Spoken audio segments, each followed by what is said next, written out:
Welcome to my channel astrology blessings and guidance. आज हम ज्योतिष के चौथे घर के विषय में बात करेंगे। Fourth house house of home and family होता है। ये हमारे घर का डोमेस्टिक एनवायरनमेंट होता है, हमारी इमोशनल फाउंडेशन दिखाता है। ये हमारे फैमिली रिलेशनशिप्स को भी इंडिकेट करता है। हमारी माता का स्थान फोर्थ हाउस ही होता है। हमारे रिलेशंस हमारी मदर के साथ कैसे हैं, हमारी फैमिली स्टेबिलिटी कैसी है, ये सब हम फोर्थ हाउस से देख सकते हैं। हमारे पास कितनी लैंड है, कितनी प्रॉपर्टी है, कितने और कैसे व्हीकल्स हैं, हमारे मन की शांति का वास किस चीज में निहित है, हमारे चेस्ट, हार्ट और लंग्स का एरिया कितना हेल्दी है। ये सारी बातें हमें फोर्थ हाउस से पता चलती हैं। इसके अलावा हमारे थॉट्स सबकॉन्शियसली किस पैटर्न को फॉलो करते हैं, हमारी साइकोलॉजी कैसी है, उसका फाउंडेशन किस एरिया से लिंक्ड है, ये सारे पार्ट्स या एस्पेक्ट्स फोर्थ हाउस के ही सब्जेक्ट्स हैं। फोर्थ हाउस इन काल पुरुष कुंडली। काल पुरुष कुंडली में हमारा फोर्थ हाउस मून से रूल्ड होता है, चंद्रमा से शासित होता है। एस्ट्रोलॉजी में चंद्रमा को माता का कारक माना जाता है, सिग्निफिकेटर ऑफ मदर। जैसे माँ अपने बच्चों की केयर करती है, लव एंड अफेक्शन देती है, दुनिया की हजारों लाखों मुसीबतों से बचाती है, लेकिन फिर क्यों कुछ बच्चों के साथ अच्छा नहीं होता? क्यों उनका मेंटल स्टेट डिस्टर्ब हो जाता है? आखिर क्यों कुछ बच्चों की जिंदगी में माँ का प्यार नहीं होता, या माँ होते हुए भी वो लोग अपनी माँ की छत्र छाया फील नहीं करते? क्यों कुछ लोग फोर्थ हाउस के जो कारक तत्व होते हैं उनमें चैलेंजेस फेस करते हैं? इसके लिए आपको डिटेल्स में जानना होगा। यदि शॉर्ट में बताया जाए तो हम देखेंगे कि फोर्थ हाउस में जब कोई क्रूर या पापी ग्रह बैठ जाता है तो ये आपको इमोशनली यानी भावुक बना देता है। फोर्थ हाउस वाटर एलिमेंट का होता है, इसमें जल तत्व की प्रधानता होती है और जल चंद्रमा का कारक होता है। तो यदि जल को किसी भी तरह से दूषित कर दिया जाए तो रिजल्ट्स तो प्रिवलेंट ही होंगे। यदि आप नॉर्मल जल को दूषित करो या चंद्रमा एज अ प्लैनेट दूसरे मेलेफिक प्लैनेट से एस्पेक्ट के द्वारा दूषित हो जाए। What happens if fourth house is afflicted? यदि चौथा घर खराब हो गया तो क्या होगा? If fourth house and it's Lord, यदि आपका चौथा घर और उसका स्वामी ठीक स्थिति में नहीं है तो आपके जीवन में सुख और शांति की कमी रहेगी। केपी एस्ट्रोलॉजी में फोर्थ हाउस से आपकी एजुकेशन देखी जाती है, तो इससे आपकी एजुकेशन पर भी असर आएगा। आपको आपकी माता से हो सकता है भरपूर सुख ना मिले, वहीं आपके भाई बहनों को वो प्यार मिलता हुआ आपको दिखाई देगा, लेकिन आप उस प्यार से हो सकता है वंचित रह जाओ। आप भूमि, वाहन यानी लैंड एंड प्रॉपर्टी में भी इसका नेगेटिव इंपैक्ट देख सकते हैं। बिकॉज फोर्थ हाउस आपके स्पाउस का प्रोफेशन से भी लिंक्ड होता है, तो आप इसका असर वहां भी इजीली देख सकते हैं। जब आप देखना चाहते हो कि आपके ससुराल वाले कितने फॉर्चुनेट है, कितने भाग्यशाली हैं, तो आपको इस हाउस की स्टडी करना जरूरी है। आप अपने भाई बहनों के पास कितना धन होगा ये भी यहां से पता कर सकते हो कुछ हद तक।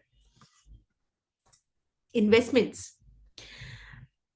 This house encourages us to invest in a particular type of infrastructure. ये बताता है कि हमको किस तरह की प्रॉपर्टी में इन्वेस्ट करना चाहिए। जब भी आपको ये फाइंड आउट करना है कि आपको अपनी इन्वेस्टमेंट्स लैंड एंड प्रॉपर्टी में करनी है कि नहीं, किसके नाम पे प्रॉपर्टी परचेज करनी है, अपनी मदर के नाम पे, फादर के नाम पे, किसी और के नाम पे, स्पाउस के नाम पे, आपको अपना मकान खरीद कर उसमें खुद रहना है या उसको किराए पे चढ़ा देना है, आपको मकान कैश में खरीदना है या लोन पर, प्रॉपर्टी को मॉर्गेज कराना है या नहीं कराना, आपको नौकरी ज्यादा सूट करेगी या बिजनेस, तो ये भी सब फोर्थ हाउस से ही देखा जाता है। अब आप कहेंगे कि जॉब तो सिक्स हाउस है और बिजनेस तो सेवेंथ हाउस से देखा जाता है, तो हम फोर्थ हाउस से कैसे प्रोफेशन के बारे में जाएंगे? इट्स बिकॉज फोर्थ हाउस से जो भी प्लैनेट्स बैठेंगे, फोर्थ हाउस में जो भी प्लैनेट्स बैठेंगे उनका सेवेंथ एस्पेक्ट से वो अपनी सातवीं दृष्टि से टेंथ हाउस को देखेंगे, और इस तरह से आपका घर का और आपके प्रोफेशन का डायरेक्ट लिंक बनता है। वास्तु, चौथे भाव से हम आपका वास्तु भी देखते हैं। आपके घर की एंट्रेंस की डायरेक्शन क्या होगी, या आपको कौन सी डायरेक्शन या कौन सी एंट्रेंस वाला हाउस सूट करेगा, ये सब पैरामीटर्स चौथे भाव के सब्जेक्ट्स हैं। आप प्रोफेशनल टर्म्स में वास्तु की फील्ड में जा सकते हैं कि नहीं, consultancy in vastu is a good option for you और नॉट, ये सारी बातें फोर्थ हाउस दिखाता है। फोर्थ हाउस हमारी मटेरियल अबंडेंस यानी भौतिक समृद्धि का भी होता है। हमारी एंसेस्ट्रल प्रॉपर्टी यानी पैतृक संपत्ति भी इसी घर से देखी जाती है। आपके घर में यदि कोई वास्तु दोष किस हद तक असर करेगा, ये सारे टॉपिक्स फोर्थ हाउस के हैं। Planets in the fourth house, आपका बर्थ चार्ट एक कॉस्मिक मैप की तरह है, और यहां पर बैठे हुए प्लैनेट्स आपको एक वैल्यूएबल इंसाइट देते हैं कि आप अपने घर से कैसे जुड़े हो, आपकी फैमिली डायनेमिक्स कैसी है, आपकी सेंस ऑफ सिक्योरिटी कैसी है। जो भी साइन या राशि यहां पर बैठी है, वो राशि आपकी अप्रोच टुवर्ड्स योर होम और योर फैमिली एनवायरमेंट बताएगी। फॉर एग्जाम्पल, यदि चौथे भाव में कैंसर यानी कर्क राशि बैठ गई, then you will have a strong emotional connection with your home and family and your mother. आप फैमिली रिलेशनशिप को नर्चर करने में बहुत बिलीव करेंगे। आप उन लोगों में से होंगे जो घर में बहुत वेलकमिंग एनवायरनमेंट, बहुत अच्छा माहौल रखना चाहते हैं। अपनी फैमिली की सिक्योरिटी एंड कंफर्ट को आप बहुत प्रायोरिटाइज करेंगे। एक यदि रिफ्यूजी भी आपके घर में आ जाए ना, तो आप उसका आदर सत्कार, खाना पीना खिलाने में कमी नहीं छोड़ेंगे। आप उसको दिल खोल करके खाना खिलाएंगे, आप उसको खुश करके भेजेंगे। इस तरह के कर्म आपको बहुत मेंटल पीस देंगे। वही यदि सूर्य बैठ जाए चौथे घर में, तो आपका जो घर होगा वो आपके आइडेंटिटी से जाना जाएगा।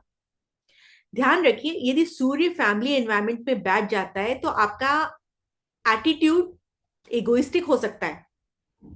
यहां सन की प्रेजेंस ये भी बताती है कि ऐसा इंडिविजुअल अपनी आत्मसम्मान, अपनी सेल्फ एस्टीम और कॉन्फिडेंस को बरकरार रखने के लिए कई बार इमोशनली ट्रिगर भी हो जाता है। यदि सारी चीजें बैलेंस हैं, तो नेटिव बहुत स्ट्रॉन्ग कॉन्फिडेंस वाला होगा, बहुत मेंटली स्टेबल होगा। लेकिन अपने सेल्फ एस्टीम को बैलेंस करने के चक्कर में प्लीज घर वालों के साथ कलह कलेश न करने लग जाइए। यदि ऐसा हो रहा है तो समझ जाइए कि आपका सूर्य मेलेफिक हो रहा है, आपको नेगेटिव रिजल्ट्स दे रहा है।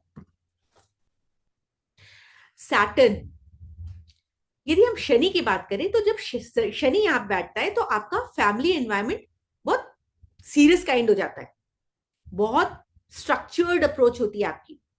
आप घर में डिसिप्लिन रखना पसंद करते हो, आप अपनी फैमिली की तरफ बहुत रिस्पॉन्सिबिलिटी फील करते हो।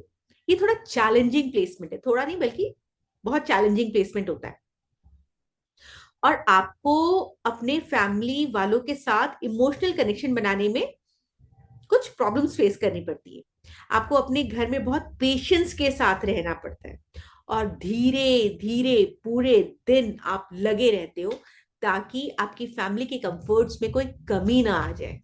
ये सब इश्यूज आपको फेस करते हुए कई बार बहुत ज्यादा अनबियरेबल पेन भी झेलना पड़ता है, असहनीय पीड़ा झेलनी पड़ती है। बस ध्यान रखने वाली बात यह है कि यदि आपको शनि से रिलेटेड नेगेटिव सिम्टम्स देखने को मिल रहे हैं और आपका मन परेशान है, तो मन की शांति के लिए अपने आप को परिवार की तरफ समर्पित कर दीजिए। जैसे जैसे आपका परिवार का माहौल अच्छा होता जाएगा, वैसे वैसे आपका मेंटल पीस भी बढ़ता चला जाएगा। आप को आपको उसके पॉजिटिव असर्स अपने प्रोफेशन में भी देखने को मिलेंगे। शनि के 3 एस्पेक्ट्स होते हैं, 3, 7 एंड 10। शनि जब अपनी तीसरी दृष्टि से छठे घर को देखता है तो you have to be careful about your enemies. आपको अपने शत्रुओं के बारे में केयरफुल रहना पड़ता है। आपको एक सर्वेंट वाली अप्रोच रखनी पड़ती है, मीन्स आपको अपने में सेवा भाव रखना पड़ता है।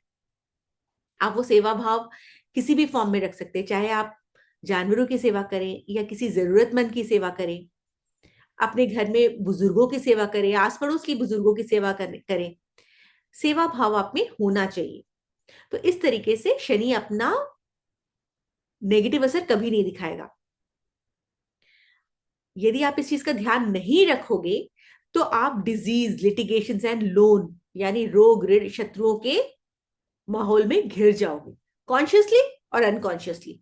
प्लैनेटरी लेवल पे ये चीजें आप फेस करने लगेंगे। शनि जब चौथे घर में बैठता है तो ये आपके लगन को भी देखता है, क्योंकि उसकी 10वीं दृष्टि होती है। You can't ignore that.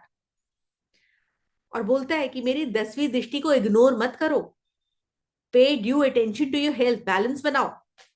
क्योंकि अपनी 10वीं दृष्टि से वो लगन को देखता है, आपकी बॉडी को देखता है। ऐसा ना हो कि परिवार वालों को खुश करने के चक्कर में आप अपनी हेल्थ से कॉम्प्रोमाइज करने लगे।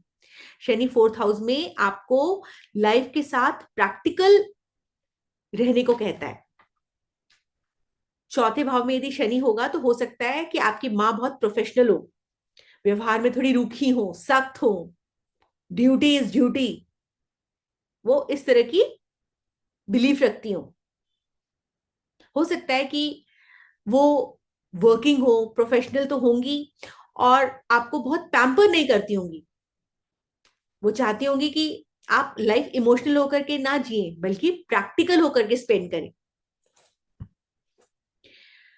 वीनस, यदि वीनस की प्लेसमेंट 4th हाउस में होती है तो आपका घर बहुत सुंदर, वेरी ब्यूटीफुली अरेंज होता है, एस्थेटिकली सजाया गया होता है। You will have a loving and harmonious connection with your family. आपका आपके परिवार के साथ बहुत अच्छा बॉन्ड होता है। आपको फैमिली गैदरिंग्स में बहुत इंजॉयमेंट मिलता है। लोग आपके घर की बहुत तारीफ करते हैं। लेकिन यदि मार्स बैठ जाए, मंगल बैठ जाए 4th हाउस में, तो वैदिक ज्योतिष कहता है कि ये नीच का ग्रह है, चौथे घर में नीच का ग्रह है। मार्स की 4th हाउस में प्लेसमेंट्स टेंशन एंड कन्फ्लिक्ट्स को जन्म देती है।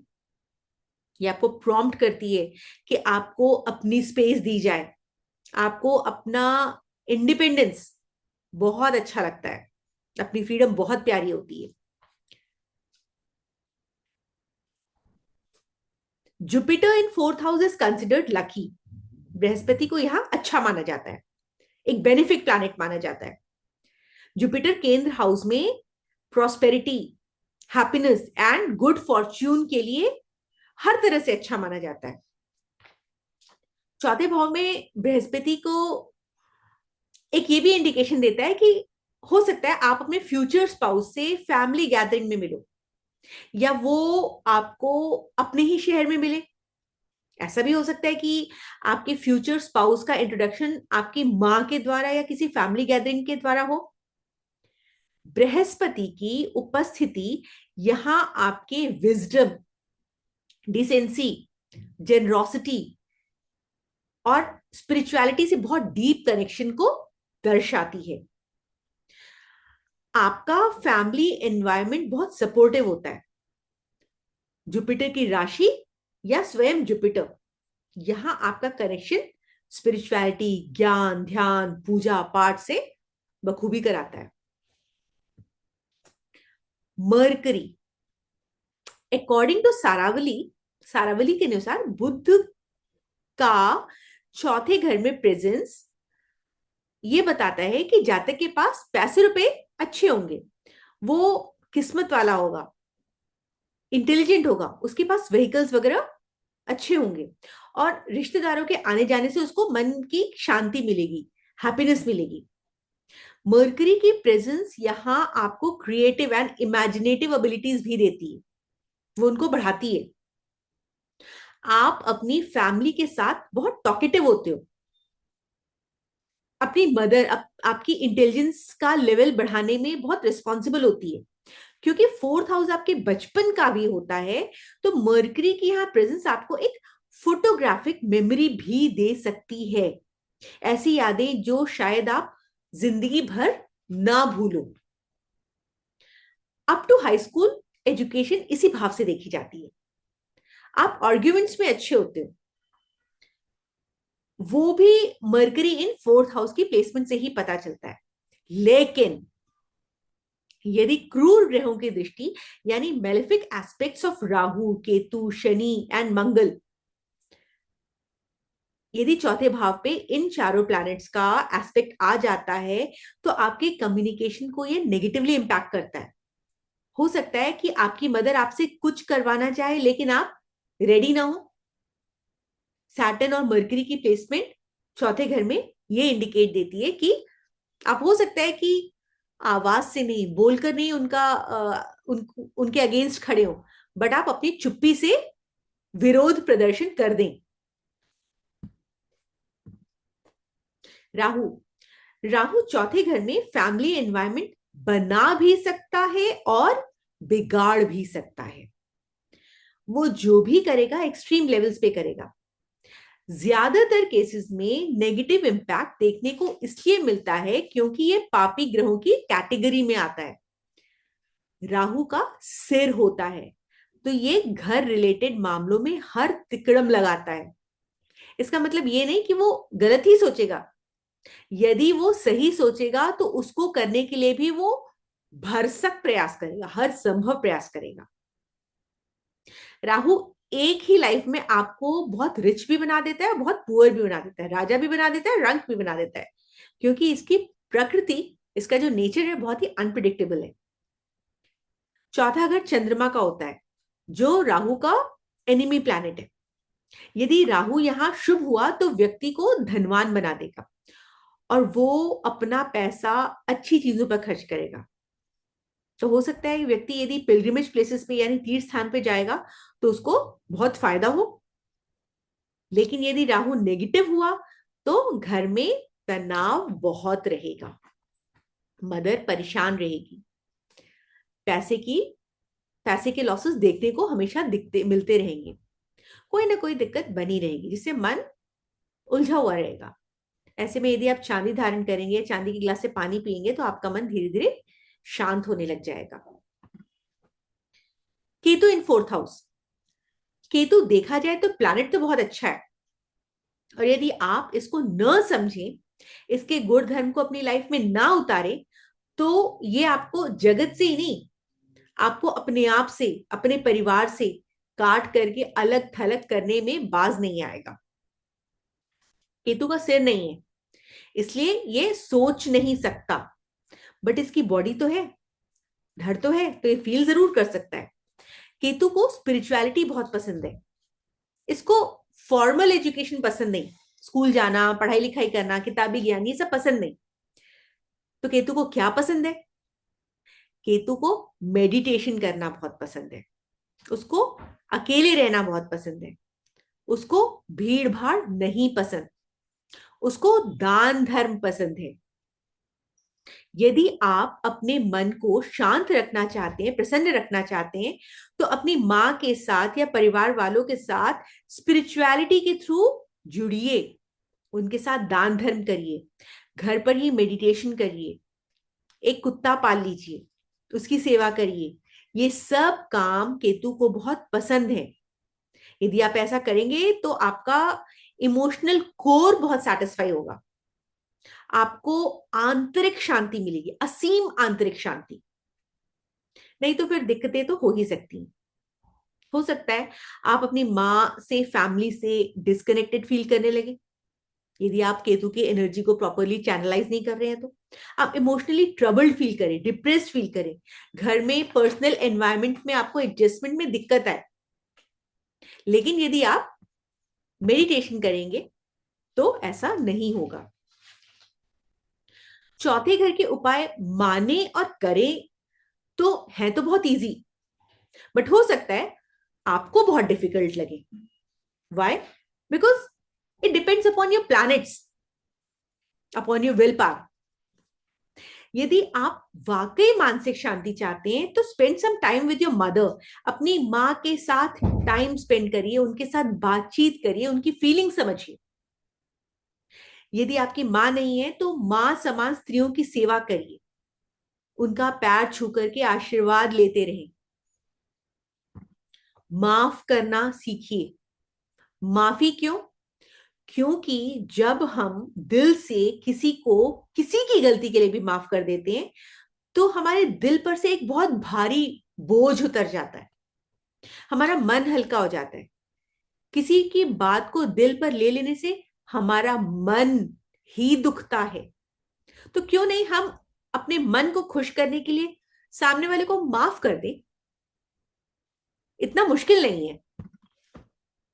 अपने घर को सजाइए, सवारिए, सुंदर बनाइए, क्लटर फ्री करिए, एस्थेटिकली सजाइए, चारों तरफ से सुव्यवस्थित करिए, वेल अरेंज करिए। क्यों घर की सफाई? क्यों? क्योंकि आपका घर ही आपका चौथा भाव है कुंडली का। कुकिंग करिए, ये भी फोर्थ हाउस की बहुत स्ट्रॉन्ग रेमेडी है, क्योंकि ये चंद्रमा का घर है, क्योंकि चंद्रमा को कुकिंग से भी रिलेट किया जाता है। तो खुद भी खाइए, दूसरों को भी खिलाइए, खुद भी हैप्पी रहिए, दूसरों को भी हैप्पी करिए। चंद्रमा की एनर्जी शांत हो जाएगी। अपने रिलेशनशिप्स को नर्चर करिए, अपने लव्ड वंस को इमोशनली संभालिए, अपना फैमिली पैटर्न समझिए कि प्रॉब्लम्स की रूट क्या है और धीरे धीरे उस रूट को हील करिए। ये है फोर्थ हाउस की एनर्जी का चैनलाइजेशन। चांदी में बहुत स्ट्रेंथ होती है। किसी को भी इमोशनली स्टेबल करने में हम इस एलिमेंट यानी सिल्वर को जब अपनी बॉडी पर डालते हैं, पहनते हैं, या इसके स्पून से खाना खाते हैं, या चांदी की थाली में हम लोग खाना खाते हैं, या चांदी के ग्लास में दूध पीते हैं, तो हमारी बॉडी में शांति आती है। चांदी से रिलेटेड रिश्ता हमारी माँ का होता है, तो उस रिश्ते के साथ टाइम भी स्पेंड करिए। इससे भी आपका फोर्थ हाउस बहुत स्ट्रांग होगा। चंद्रमा की रोशनी में पूर्णिमा में वॉक करिए, moon light walk, river side time spend करिए, हरिद्वार जाइए, ऋषिकेश जाइए, नदी के किनारे टहलिए, गंगा नहाइए। ये सब फोर्थ हाउस को मजबूत करने के बहुत स्ट्रांग उपाय हैं। होपफुली आज आप अपनी मन की शांति का राज जान पाए होंगे, और चौथे घर की एनर्जी को अच्छा रखने के लिए आप अपनी मां के साथ टाइम तो स्पेंड करेंगे ही, तो चाहे फोन पर ही बात कर लीजिए। आप मन परेशान होने पे चांदी के ग्लास में, और नहीं तो नॉर्मल ग्लास में ही पानी पी लीजिए। ये भी चौथे घर की शांति का बहुत शानदार उपाय है। Thank you so much.